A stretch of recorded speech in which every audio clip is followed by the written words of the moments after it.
In this next video, we are going to factor trinomials in two variables. And lucky for us, the process that we used in the last couple of videos is exactly the same, right? We just have to add an extra letter here. So I'll show you what I mean by that. So let's start. So again, let's begin. Let's try and find any common factors. And there does not appear to be any. There's nothing in common between 1, -4, and -32. So we can't simplify it any. And there's no letters that we can take out. The last term is missing an M, and the first term is missing an N. So we can't take out either one of the letters. So what we do here is, because we've got an m squared at the start and n squared at the end, and then an mn term in the middle, we just look at the coefficient of the first and the last term. So that we have to have two numbers that multiply to give -32. So 1 times -32, and add to give -4. So what are those two numbers going to be in this case? It's going to be -8 and 4. So -8 times 4 is -32, and they add to give -4. So now we just put them in brackets like we did before.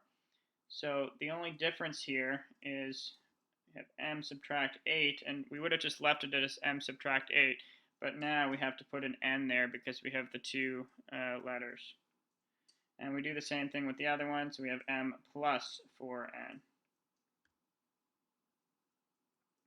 And so now, there is no coefficient in front of the first term, so we're actually done. That's it.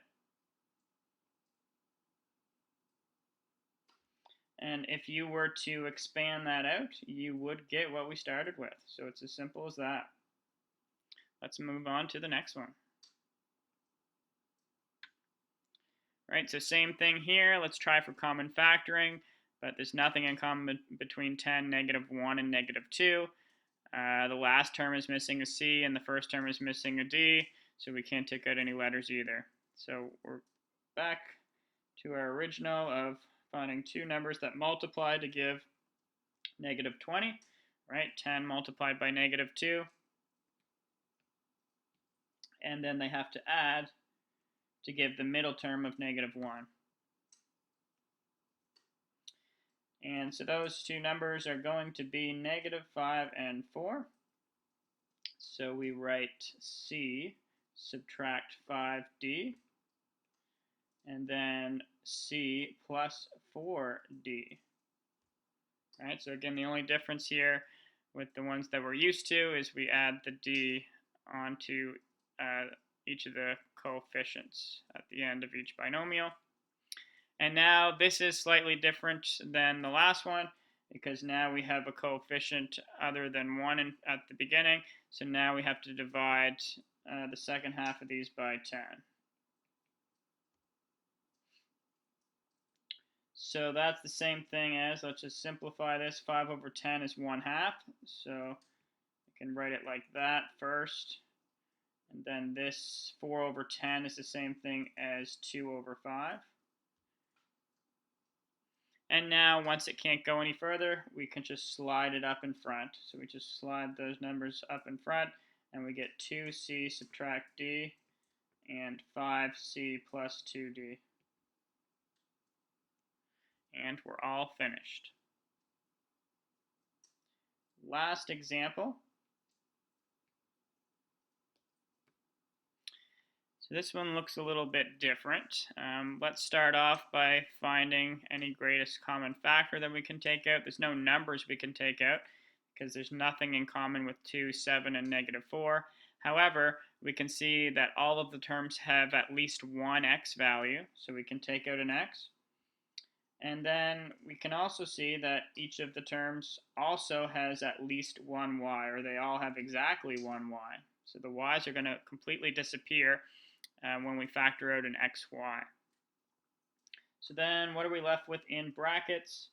We divide each term by the xy, and we're going to get 2x squared plus 7x subtract 4. And now this is cleaned up pretty well.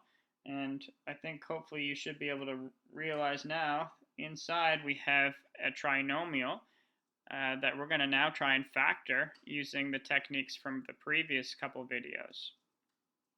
So you can choose either the method from last video or you can use decomposition. It's up to you. But let's go ahead and keep going with this. So now we're looking for two numbers that multiply to give 2 and negative 4, so negative 8. So multiply negative 8 and add to give the middle term, which in this case is 7. So those two numbers are going to be 8 and negative 1. So we still have the xy on the end. And then here we're only dealing with one variable now because it's only 2x squared plus 7x subtract 4. There's no y in this trinomial that we're trying to factor inside the brackets. So we have x plus 8 and x subtract 1. We do have to divide by the coefficient, which is 2. So we carry that xy down, and we're left with 8 divided by 2, which is 4. So x plus 4. And then we can't divide negative 1 by 2, so we just slide that 2 up in front, and we have 2x subtract 1. And now we're all finished.